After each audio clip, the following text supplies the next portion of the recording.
La Revolución Mexicana no solo fue un período de batallas y grandes héroes nacionales.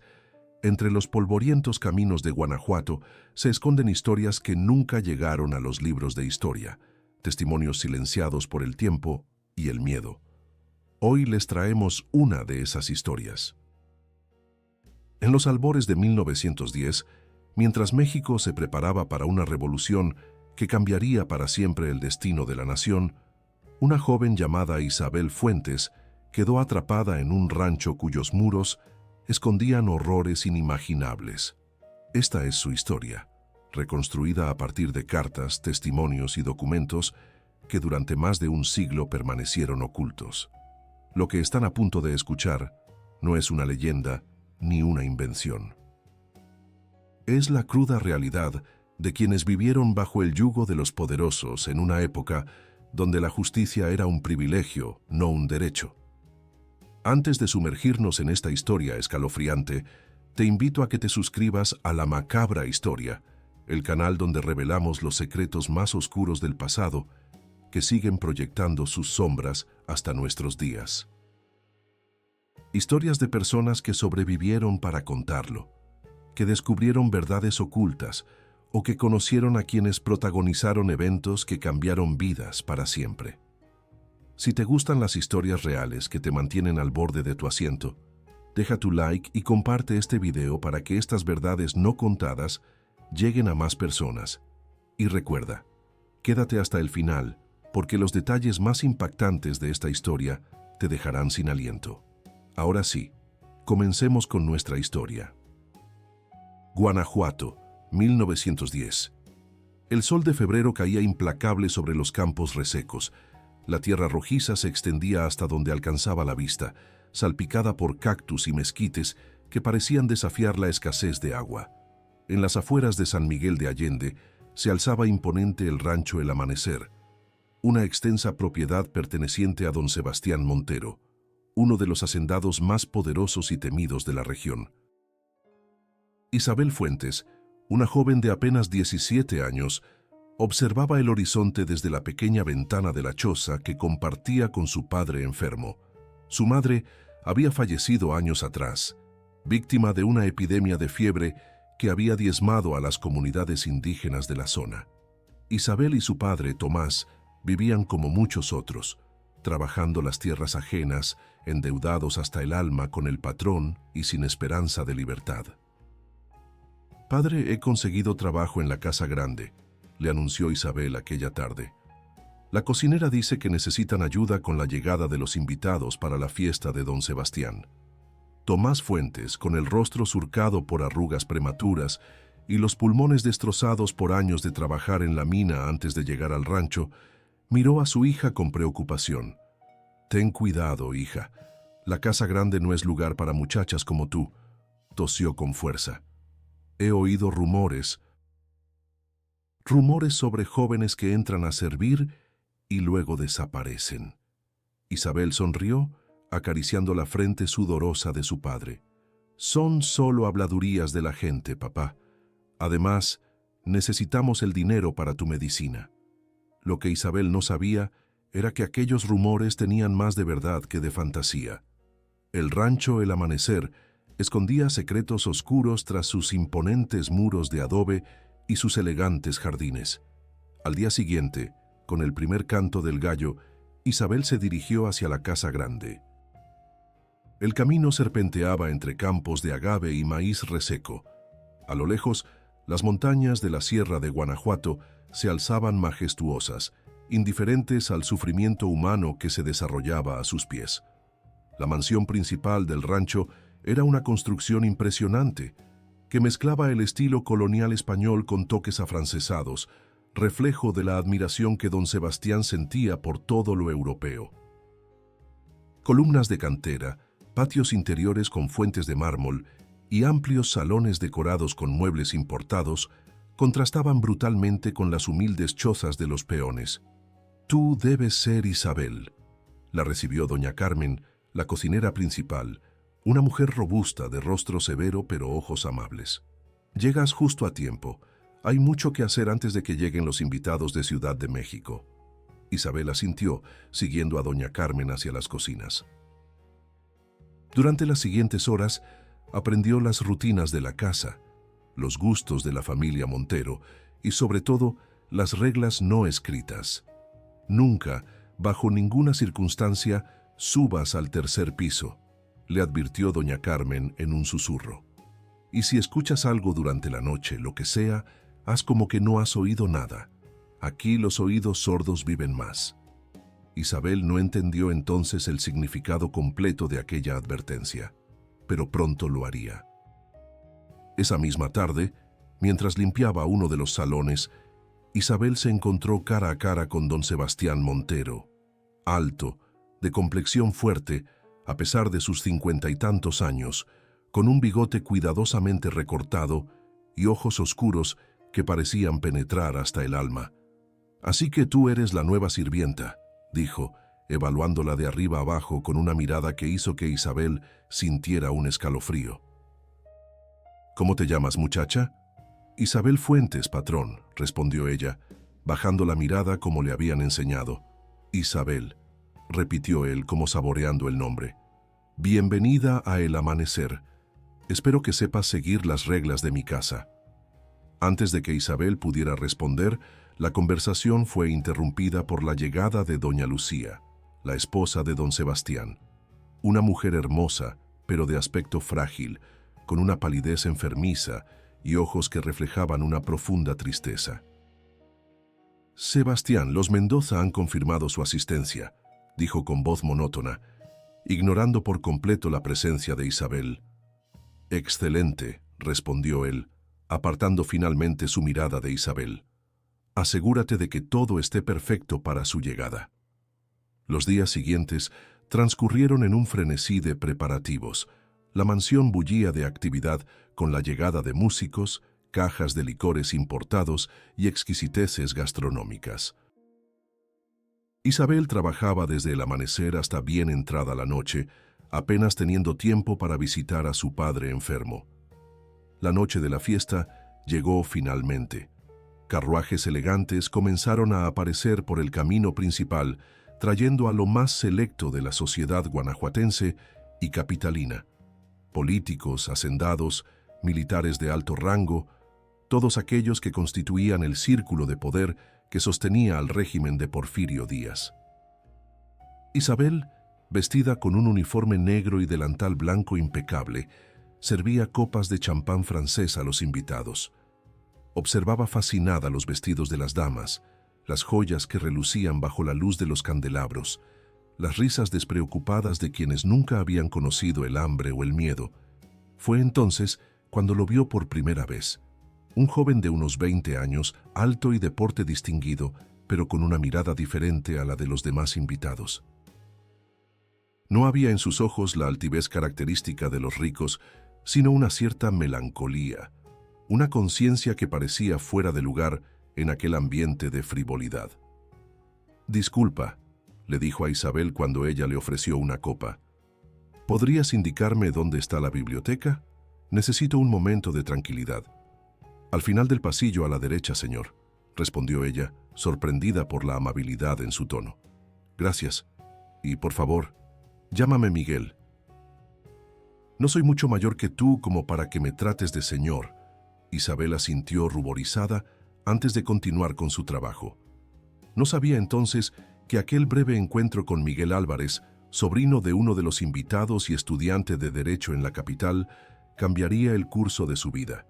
La fiesta continuaba en todo su esplendor cuando Isabel, mientras recogía copas vacías en uno de los salones laterales, escuchó una conversación que no debía oír.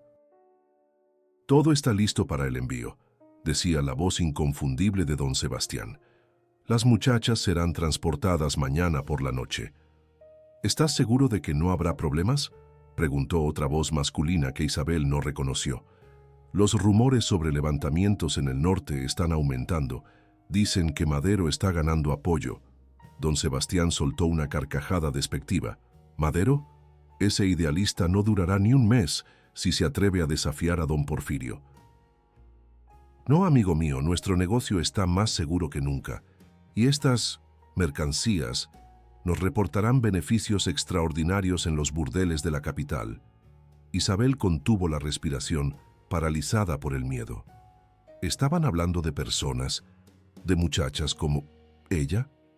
Retrocedió lentamente, intentando no hacer ruido, pero su espalda chocó contra un jarrón que se tambaleó peligrosamente. Logró estabilizarlo antes de que cayera, pero el leve tintineo fue suficiente para alertar a los hombres. «¿Quién anda ahí?», bramó don Sebastián. Isabel escapó rápidamente hacia las cocinas, el corazón latiéndole con fuerza. Necesitaba salir de allí, advertir a su padre, buscar ayuda. Pero, ¿quién ayudaría a la hija de un peón contra el todopoderoso don Sebastián? Lo que Isabel no sabía era que había otra persona que también había escuchado aquella conversación. Miguel Álvarez, escondido tras las cortinas de la biblioteca contigua, apretaba los puños con indignación.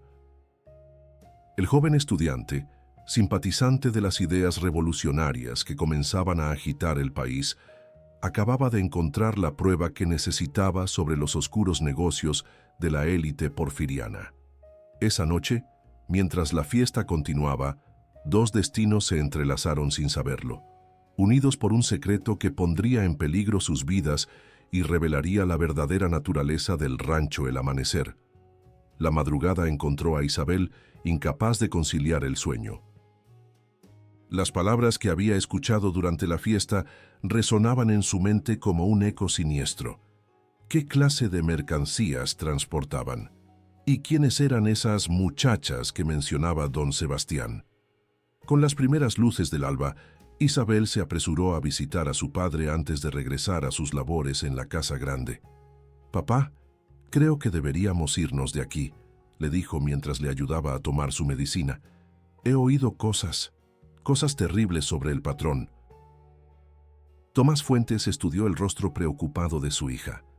«¿Qué has oído, Isabel?». Cuando ella le contó lo que había escuchado durante la fiesta, el rostro de Tomás palideció visiblemente. «Dios mío», murmuró, «los rumores eran ciertos». «¿Qué rumores, papá?». Tomás miró nerviosamente hacia la puerta antes de bajar la voz. «Hace años, cuando recién llegamos, hubo un escándalo que intentaron silenciar. Una de las muchachas del pueblo, María, empezó a trabajar en la casa grande. Era bonita, como tú. Un día simplemente desapareció. Su familia preguntó por ella y les dijeron que se había fugado con un arriero, pero Joaquín, el viejo caballerango, me contó otra historia. Dijo que la había visto entrar al tercer piso de la mansión una noche y que nunca más salió». Isabel sintió que un escalofrío le recorría la espalda. «El tercer piso, doña Carmen me advirtió que nunca subiera allí. Después de María, hubo otras», continuó Tomás. «Siempre muchachas jóvenes, siempre desaparecidas sin dejar rastro. Nadie se atrevía a denunciarlo. ¿Quién iba a creer las acusaciones de unos peones contra don Sebastián Montero, amigo personal del gobernador?»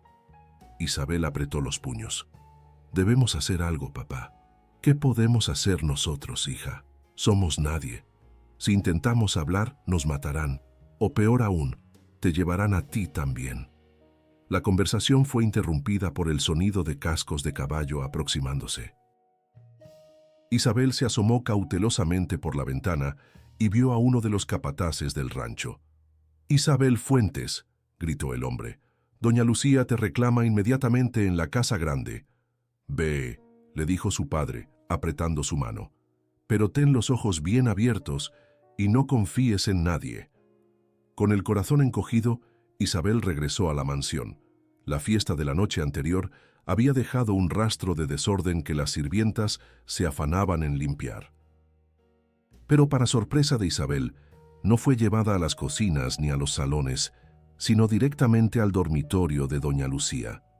La esposa de don Sebastián estaba recostada en un diván junto a la ventana, más pálida y frágil que nunca. A su lado, sobre una mesita de caoba, había varias botellas de medicinas y un vaso de agua.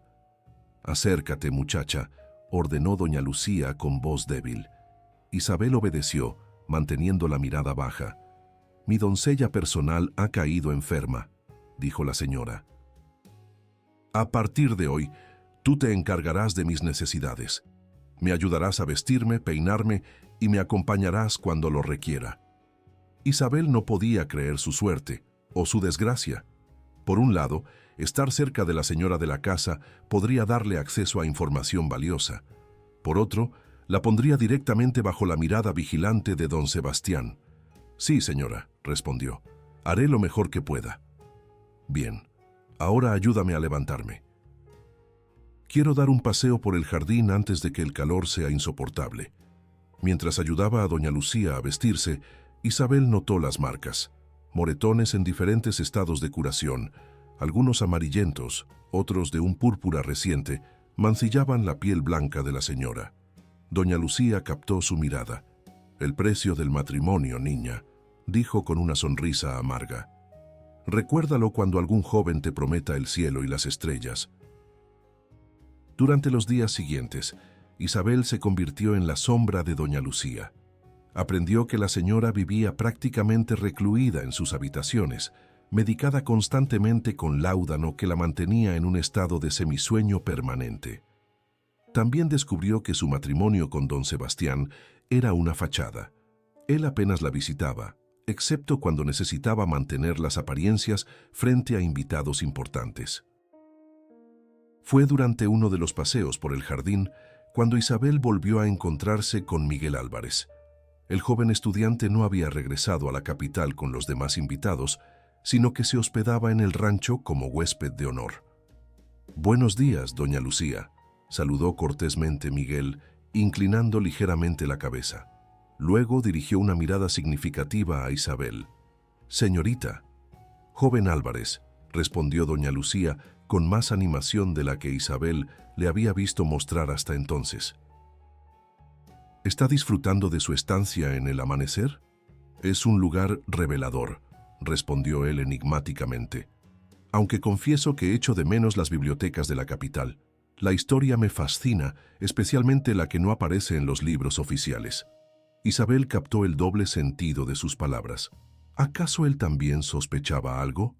La conversación continuó brevemente antes de que doña Lucía se sintiera fatigada y pidiera regresar a sus habitaciones. Mientras la ayudaba a recostarse, Isabel no podía dejar de pensar en Miguel. Había algo en su mirada, una determinación que le daba esperanzas. Esa misma tarde, mientras recogía flores frescas para el dormitorio de la señora, Isabel se encontró nuevamente con Miguel en el jardín trasero, esta vez a solas. «Te estaba buscando», le dijo él sin preámbulos. «Lo que escuchaste durante la fiesta, no eres la única». Isabel miró nerviosamente a su alrededor. «No sé de qué habla, señor». «Miguel», la corrigió él, «y sí lo sabes. Escuché la misma conversación que tú escondido en la biblioteca. Don Sebastián está involucrado en tráfico de personas, jóvenes como tú, vendidas a burdeles de la capital y otras ciudades». Isabel sintió que le faltaba el aire. Oírlo expresado tan claramente hacía que la realidad fuera aún más aterradora. «¿Por qué me dice esto?», preguntó finalmente. «Porque necesito tu ayuda», respondió Miguel. «Pertenezco a un grupo de estudiantes que apoya las ideas de Francisco I. Madero. Creemos que la dictadura de Díaz debe terminar, que México necesita un cambio verdadero, y para eso necesitamos exponer la corrupción y los crímenes de hombres como don Sebastián. ¿Y qué puedo hacer yo? Solo soy una sirvienta». Miguel sonrió. «Precisamente por eso eres valiosa. Puedes moverte por la casa sin levantar sospechas. Necesito pruebas, Isabel. Documentos, nombres, cualquier cosa que demuestre lo que está sucediendo aquí». Isabel dudó. Lo que Miguel proponía era extremadamente peligroso. Si la descubrían, no solo ella pagaría las consecuencias, sino también su padre enfermo. «Mi padre», comenzó a decir. «Lo protegeremos», prometió Miguel. «Tengo contactos que pueden ayudarlo a salir del rancho y recibir atención médica adecuada en San Miguel». Antes de que Isabel pudiera responder, escucharon voces acercándose. Rápidamente se separaron, Miguel fingiendo interés en un libro que llevaba consigo e Isabel continuando con la recolección de flores. Esa noche, incapaz de dormir nuevamente, Isabel tomó una decisión. Ayudaría a Miguel, no solo por el bien de su padre o por la promesa de escape, sino porque no podía permitir que otras jóvenes sufrieran el destino que don Sebastián les tenía preparado. Lo que Isabel no sabía era que ya había despertado las sospechas de alguien en la casa grande. Alguien que la observaba desde las sombras, alguien que había notado sus conversaciones con Miguel y su creciente curiosidad. El peligro acechaba, silencioso como una serpiente, esperando el momento para atacar. La luna llena iluminaba los corredores de la mansión cuando Isabel, aprovechando que doña Lucía dormía profundamente gracias al láudano, se deslizó fuera de su pequeña habitación de servicio. El plan que había acordado con Miguel era simple pero arriesgado. Mientras don Sebastián cenaba con algunos socios de negocios, ella buscaría en su despacho cualquier documento que pudiera incriminarle. El despacho de don Sebastián se encontraba en el ala oeste de la mansión. Una habitación imponente con paredes cubiertas de libros que el hacendado nunca leía y trofeos de caza que exhibía con orgullo. Isabel sabía que tenía poco tiempo. Los sirvientes estaban ocupados con la cena y los guardias se concentraban en vigilar los accesos exteriores, pero cualquier ruido inusual podría delatarla. Con el corazón latiendo como un tambor, Isabel logró entrar al despacho utilizando una llave que había tomado prestada del llavero de doña Carmen. La habitación estaba a oscuras, iluminada apenas por la luz de la luna que se filtraba a través de las cortinas entreabiertas. Isabel encendió una pequeña vela que había traído consigo y comenzó su búsqueda. El escritorio de caoba maciza, centro neurálgico del poder de don Sebastián, parecía el lugar más obvio para empezar. Con manos temblorosas, Isabel revisó los cajones, encontrando principalmente correspondencia comercial, facturas y documentos legales relacionados con las propiedades de los Montero. Estaba a punto de rendirse cuando, al presionar accidentalmente un lateral del escritorio, descubrió un compartimento secreto. Dentro había un pequeño libro de cuentas encuadernado en cuero negro. Isabel lo abrió y sintió que el estómago se le revolvía al comprender lo que tenía entre manos. El libro contenía nombres de jóvenes, fechas, cantidades de dinero y destinos. Veracruz, Ciudad de México, Monterrey, algunas incluso enviadas tan lejos como La Habana o Nueva Orleans. A cada nombre le acompañaba una breve descripción física y una valoración monetaria, como si se tratara de ganado en una subasta. Y lo peor, reconoció algunos de los nombres. Muchachas de pueblos cercanos que habían desaparecido o huido, según la versión oficial. Isabel no pudo contener una lágrima al ver el nombre de María, la joven que su padre había mencionado, junto a la anotación. Entregada a Casa Roja, Ciudad de México, 300 pesos. Rápidamente, Isabel arrancó algunas páginas que contenían las pruebas más recientes y las escondió entre sus ropas. Estaba devolviendo el libro a su escondite cuando escuchó pasos aproximándose por el pasillo. Apagó la vela de un soplido y se ocultó tras unas pesadas cortinas de terciopelo, rezando para que quien fuera pasara de largo. Pero los pasos se detuvieron frente a la puerta del despacho y tras el sonido metálico de una llave girando en la cerradura, la puerta se abrió. Don Sebastián entró, seguido por otro hombre que Isabel no reconoció. Encendieron una lámpara de aceite, iluminando parcialmente la estancia. «Te aseguro que el negocio sigue siendo rentable», decía don Sebastián. «La demanda en las casas de Nueva Orleans ha aumentado. Esos americanos pagan el doble por nuestras mexicanitas». «No es la rentabilidad lo que me preocupa, Sebastián», respondió el otro hombre, un individuo delgado de aspecto aristocrático. «Es la seguridad de la operación. Con estos rumores de revolución, los caminos ya no son tan seguros como antes». «Para eso tenemos a la acordada», rió don Sebastián, refiriéndose a la temida policía rural. «La mitad de ellos están en mi nómina. Además, el próximo envío ya está asegurado. 5 muchachas, todas jóvenes y hermosas. Los clientes de Ciudad de México quedarán satisfechos. ¿Las tienes aquí?, preguntó el hombre. Por supuesto. En el tercer piso, como siempre. ¿Quieres verlas? Isabel contuvo la respiración. El tercer piso, el lugar prohibido.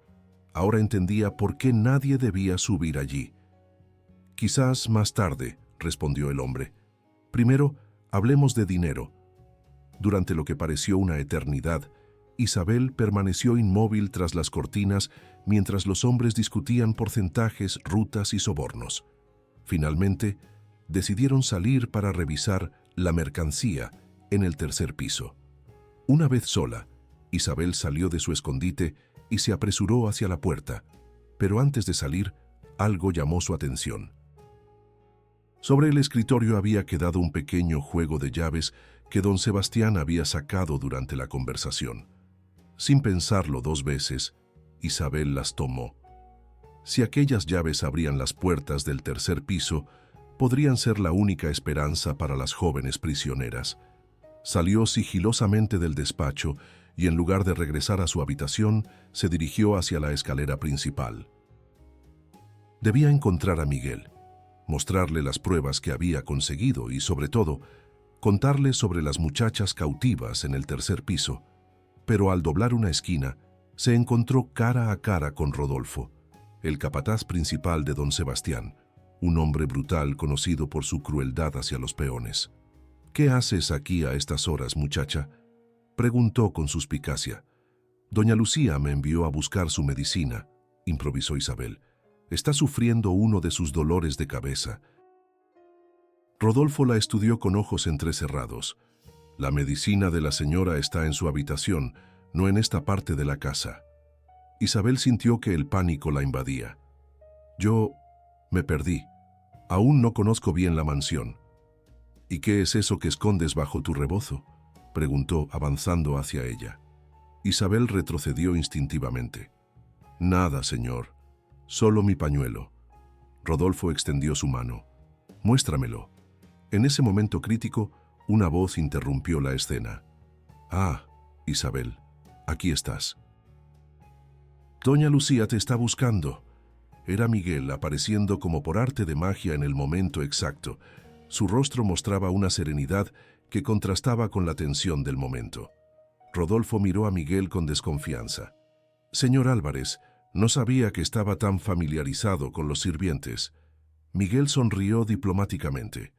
«Mi tío me ha enseñado a tratar con respeto a todos los miembros de una casa, independientemente de su posición. Y dado que doña Lucía me pidió personalmente que buscara a su doncella, estoy cumpliendo con mi deber de invitado». El capataz pareció dudar, pero finalmente inclinó la cabeza.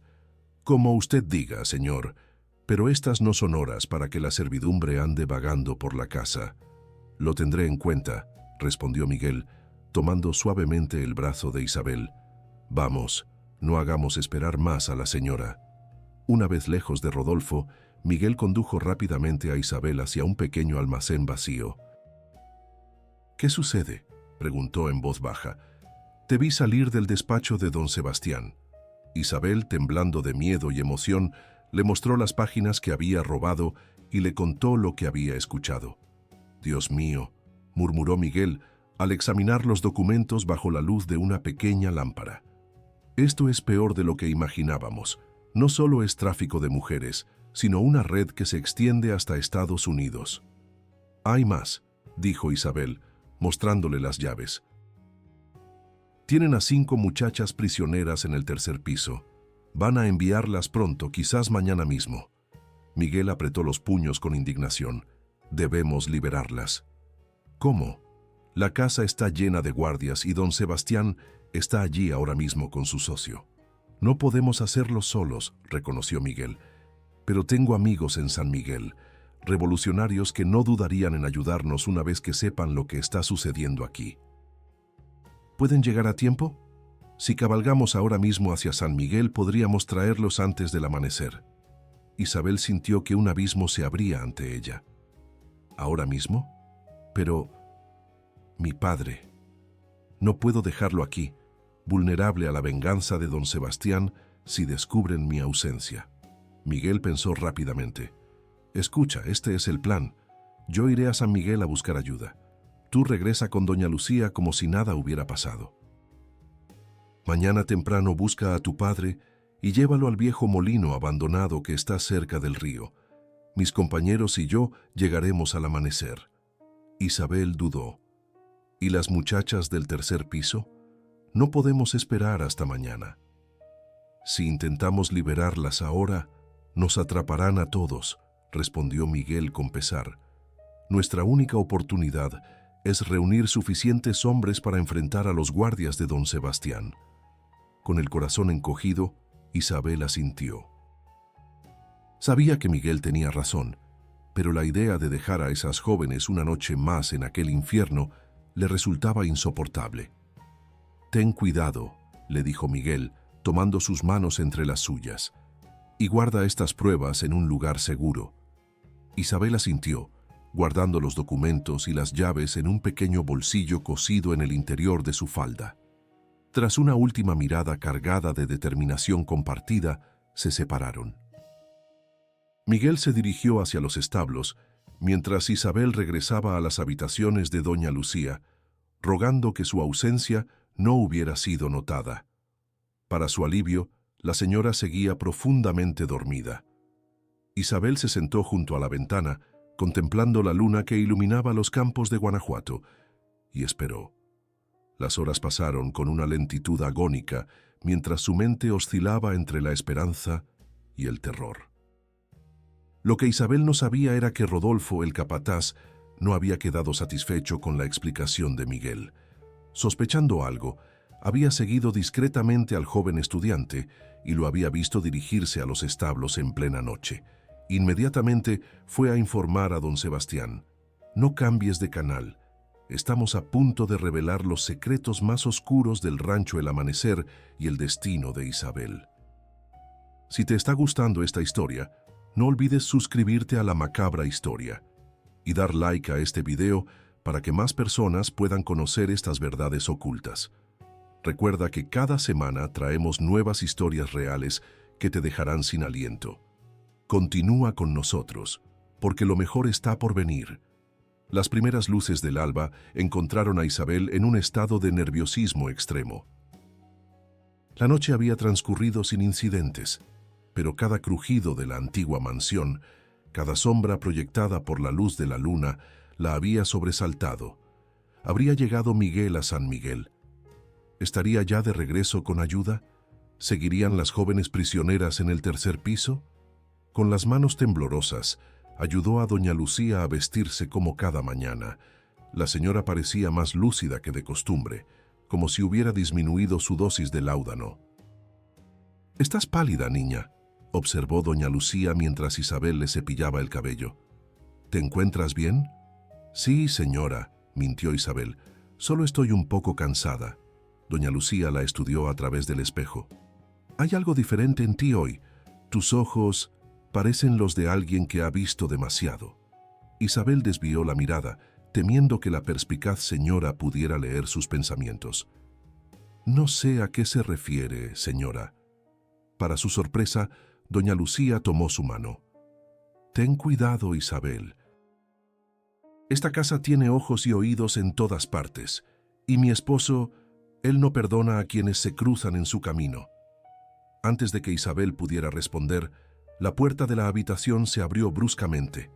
Don Sebastián entró, seguido por Rodolfo y dos guardias armados. Su rostro normalmente imperturbable mostraba ahora una furia apenas contenida. «Deja a mi esposa y ven aquí, muchacha», ordenó con voz gélida.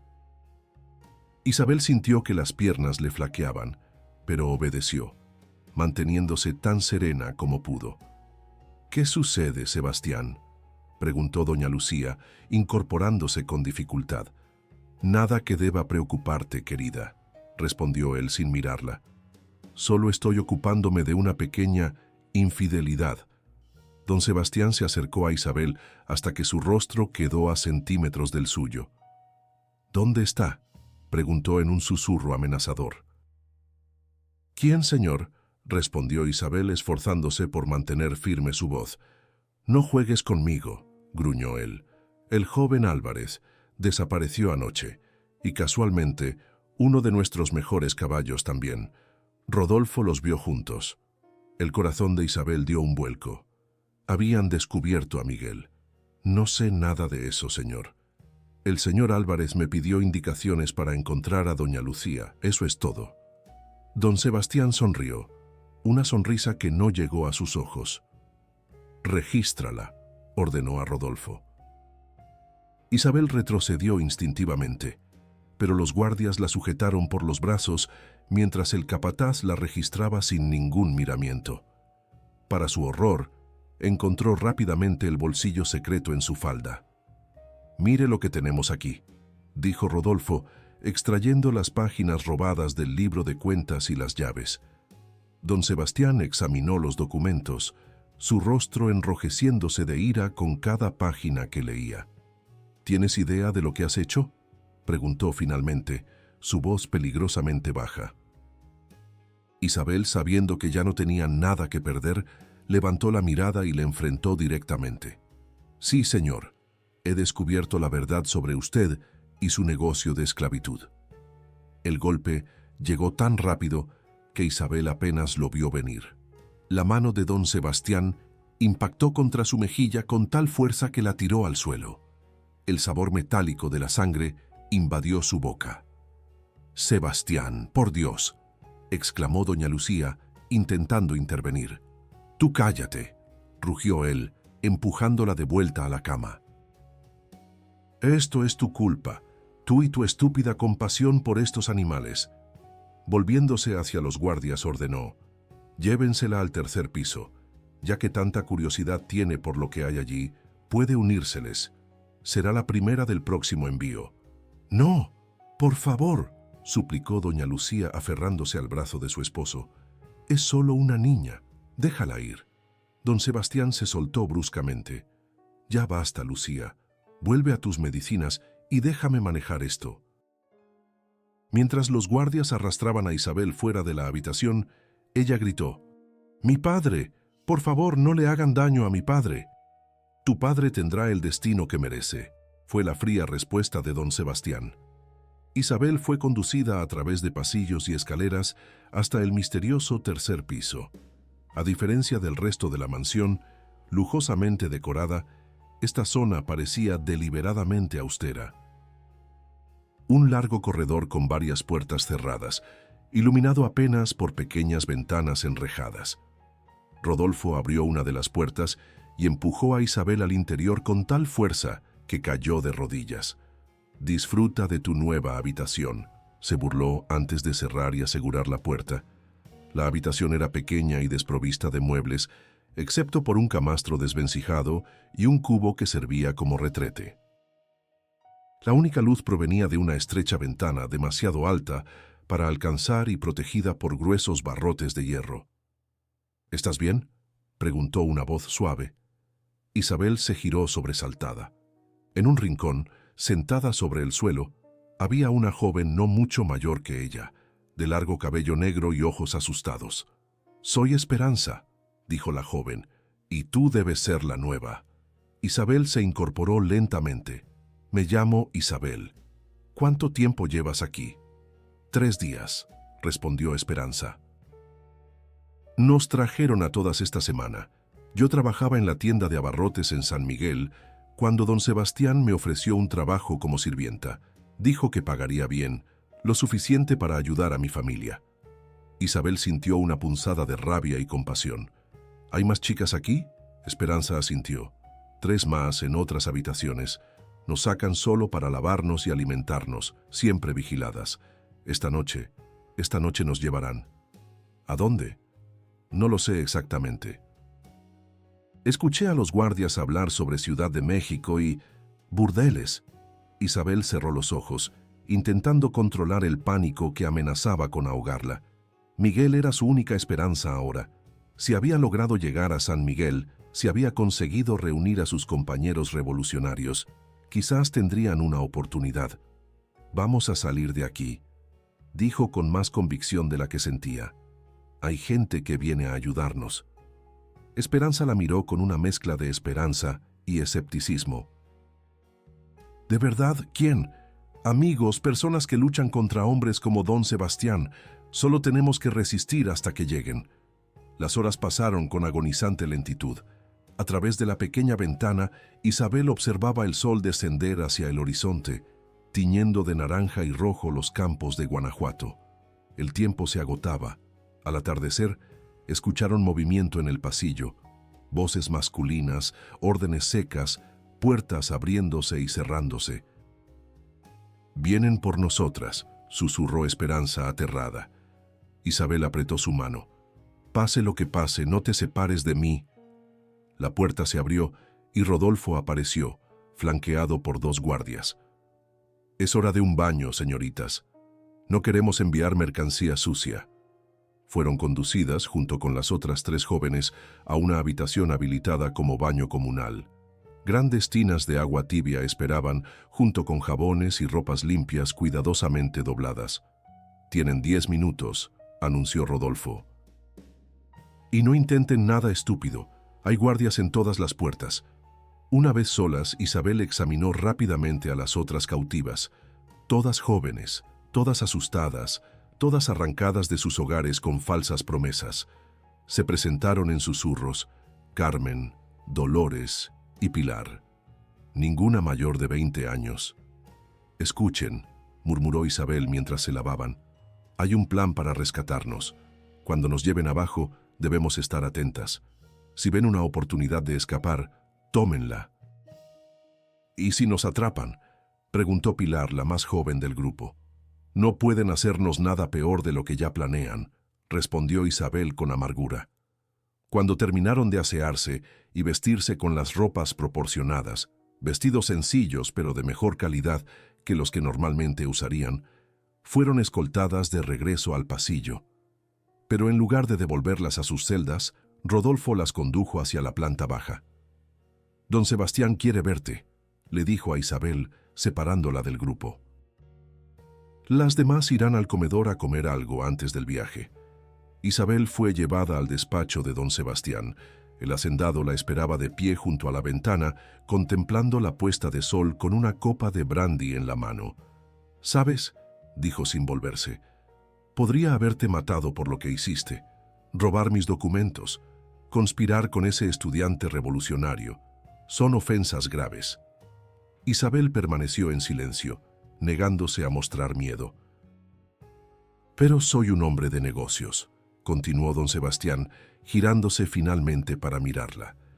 «Y tú, mi querida Isabel, eres un producto valioso, joven, bonita, con cierta educación. Los clientes pagarán bien por ti». «Mi amigo vendrá», dijo Isabel, la voz temblorosa pero firme. «Él y sus compañeros le harán pagar por todo esto». Don Sebastián soltó una carcajada. «¿Te refieres al joven Álvarez? Me temo que tengo malas noticias para ti». Con un gesto, indicó a Rodolfo que abriera la puerta. 2 guardias entraron, arrastrando entre ellos a un hombre golpeado y ensangrentado. Isabel ahogó un grito al reconocer a Miguel. «Lo interceptamos en el camino de regreso», explicó don Sebastián con satisfacción. «Él y sus... ¿cómo los llamaste? ¿Compañeros?». 5 jóvenes idealistas armados con más entusiasmo que experiencia. Mis hombres se encargaron de ellos. «¿Los mataron?», preguntó Isabel, sintiendo que el mundo se derrumbaba a su alrededor. «A algunos. Los demás aprenderán que no se desafía a Sebastián Montero». Miguel levantó la cabeza con esfuerzo, un ojo completamente cerrado por la hinchazón, el labio partido, pero en su mirada aún ardía la determinación. «Lo siento, Isabel», logró decir antes de que uno de los guardias lo silenciara con un golpe. «Basta», ordenó don Sebastián. «No queremos dañar demasiado la mercancía. El señor Álvarez tiene sus admiradores en ciertos círculos de la capital. Un joven educado como él será muy apreciado». Isabel no podía creer lo que escuchaba. No solo ella y las otras jóvenes, sino también Miguel sería víctima de aquel terrible destino. «Ahora», continuó don Sebastián, acercándose a Isabel hasta que pudo sentir su aliento a alcohol, «¿hay algo más que quieras contarme? Quizás sobre ciertos documentos que aún faltan». ¿O sobre quién más conoce nuestros negocios? Isabel mantuvo la mirada fija en sus ojos, el odio dándole un valor que no sabía que poseía. No sé de qué habla. Don Sebastián sonrió fríamente. Ya lo descubriremos. Tenemos toda la noche por delante. En ese momento, un estruendo sacudió la mansión. Gritos, disparos, el sonido inconfundible de cristales rompiéndose. —¡Qué demonios! —exclamó don Sebastián, dirigiéndose hacia la puerta. Antes de que pudiera alcanzarla, ésta se abrió violentamente. Rodolfo entró, el pánico deformando su rostro habitualmente impasible. —Señor, estamos bajo ataque. Decenas de hombres armados han entrado en la propiedad. —¿Qué? ¿Quiénes son? —exigió don Sebastián. —No lo sé, señor. Algunos llevan uniformes de la acordada, pero otros parecen peones y campesinos. Han liberado a los prisioneros y están quemando los campos. Isabel sintió que una chispa de esperanza se encendía en su pecho. ¿Sería posible? ¿Habrían llegado más revolucionarios? La respuesta llegó en forma de una nueva explosión, esta vez más cercana. Las ventanas del despacho estallaron, lanzando fragmentos de vidrio por toda la habitación. Don Sebastián y Rodolfo se agacharon instintivamente, momento que Miguel aprovechó para liberarse de sus captores con un sorprendente despliegue de fuerza. En medio del caos, Isabel vio su oportunidad. Agarró un pesado pisapapeles de bronce del escritorio y lo descargó con todas sus fuerzas contra la cabeza de don Sebastián. El hacendado se desplomó, aturdido pero no inconsciente. —Vámonos —gritó Miguel tomando su mano. Salieron corriendo del despacho, esquivando guardias y sirvientes que huían en todas direcciones. La mansión, otrora símbolo de opulencia y poder, se había convertido en un infierno de humo y confusión. —¿Quiénes son? —preguntó Isabel mientras corrían por los pasillos. —Creí que habían capturado a tus compañeros. —Y lo hicieron —respondió Miguel con una sonrisa a pesar de sus heridas. Pero no eran todos. Algunos lograron escapar y reunir más apoyo, y no solo revolucionarios. Al llegar al vestíbulo principal, Isabel entendió a qué se refería.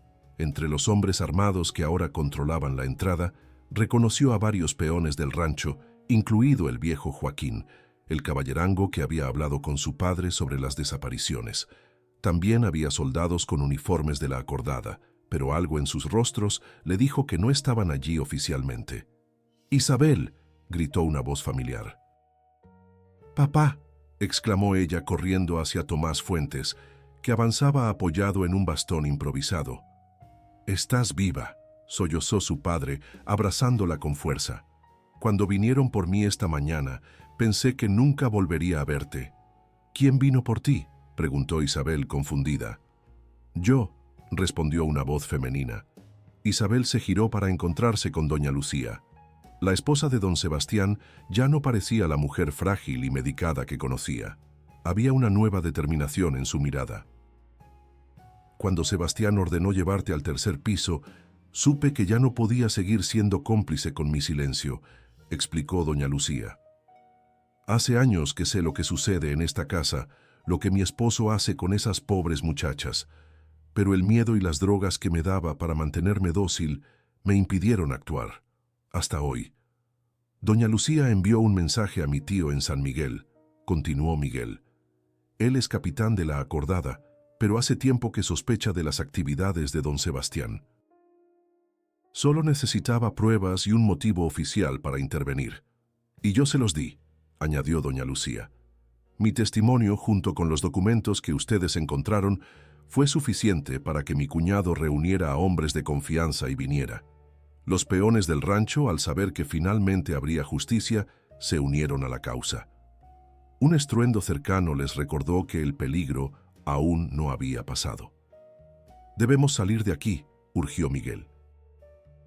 La mansión está ardiendo y don Sebastián podría haber escapado. Las otras chicas, recordó Isabel de pronto, Esperanza y las demás, ¿dónde están? A salvo, respondió el padre de Isabel. Joaquín las llevó al pueblo en una carreta. Estarán bajo la protección del párroco hasta que todo esto termine. Mientras salían de la mansión en llamas, Isabel miró hacia atrás una última vez. El rancho, el amanecer que había sido escenario de tantos sufrimientos, se consumía en un infierno purificador. Las llamas iluminaban el cielo nocturno de Guanajuato, como un faro que anunciaba el fin de una era de oscuridad. ¿Y ahora qué?, preguntó a Miguel mientras se alejaban. El joven estudiante, con el rostro iluminado por las llamas y una nueva esperanza, respondió: Ahora, Isabel, comienza la verdadera revolución, no solo contra hombres como don Sebastián, sino contra todo un sistema que permite que existan. Doña Lucía, caminando junto a ellos, añadió: Y yo testificaré. Sobre todo lo que he visto, sobre todos los hombres poderosos involucrados en esta red, ya no tengo miedo. Isabel tomó la mano de su padre y la de Miguel, sintiendo por primera vez en mucho tiempo que el futuro, aunque incierto, podría contener algo más que dolor y resignación. La noche que había comenzado como una pesadilla terminaba con la promesa de un nuevo amanecer, no solo para ella, sino para México entero. San Miguel de Allende, 3 meses después. El sol de mayo calentaba suavemente las calles empedradas mientras Isabel caminaba hacia la pequeña escuela, donde ahora trabajaba como ayudante. Después de los acontecimientos en el rancho El Amanecer, su vida había cambiado de formas que nunca habría imaginado. La noticia del asalto al rancho y el descubrimiento de la red de tráfico de personas se había extendido como fuego por toda la región. Los periódicos, inicialmente reacios a publicar una historia que implicaba a figuras tan poderosas, finalmente cedieron ante la magnitud del escándalo y la presión de los grupos revolucionarios que ganaban cada vez más fuerza en el país. Don Sebastián Montero había sobrevivido al ataque solo para enfrentar un juicio que reveló la verdadera extensión de sus crímenes. No estaba solo en su empresa criminal. Políticos, jueces, otros hacendados e incluso miembros de la acordada fueron implicados. Algunos huyeron, otros compraron su libertad, pero el daño a la reputación del régimen porfirista fue irreparable. El caso del Rancho Macabro, como lo habían bautizado los periódicos, se convirtió en un símbolo de la corrupción y la impunidad que caracterizaban al gobierno de Porfirio Díaz. Para los revolucionarios como Francisco I. Madero, fue munición invaluable en su lucha por un México más justo. Isabel se detuvo frente a la escuela, saludando a los niños que jugaban en el patio. Entre ellos estaban los hermanos menores de Esperanza, ahora también estudiantes, gracias a la beca que Miguel había conseguido para ellos. Esperanza misma trabajaba ahora en la farmacia local, usando parte de su salario para ayudar a otras jóvenes en situación vulnerable. Carmen había regresado con su familia a Querétaro, mientras que Dolores y Pilar se habían quedado en San Miguel, encontrando trabajo como dependientas en tiendas respetables. En cuanto a doña Lucía, su testimonio había sido crucial para el juicio contra su esposo. Después de años de abuso y silencio forzado, había encontrado su voz y la usaba ahora para abogar por las víctimas de la trata. Parte de la fortuna de los Montero, confiscada tras el juicio, se había destinado a crear un refugio para mujeres en situación de riesgo. El padre de Isabel, gracias a los cuidados médicos adecuados, había mejorado notablemente. Aunque nunca recuperaría completamente la salud, trabajaba ahora como vigilante en la misma escuela donde Isabel enseñaba, una posición menos exigente físicamente que le permitía estar cerca de su hija. «Buenos días, señorita Fuentes», la saludó el director al entrar. «El joven Álvarez ha dejado esto para usted». Isabel tomó el sobre que le tendía, reconociendo inmediatamente la elegante caligrafía de Miguel. Desde que había regresado a Ciudad de México para continuar sus estudios y su activismo político, mantenían correspondencia regular. Se sentó en un banco del patio y abrió la carta con cuidado.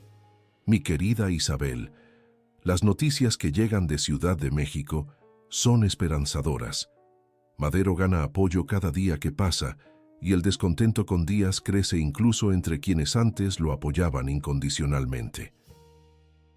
Tu historia, nuestra historia, Ha sido publicada, con nombres cambiados, por supuesto, en varios periódicos revolucionarios y ha abierto los ojos de muchos que se negaban a ver la verdadera cara del régimen.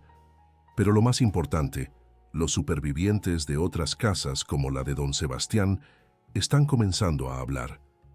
Tu valor ha inspirado a otros a romper su silencio. La red está siendo desmantelada, lentamente pero con seguridad.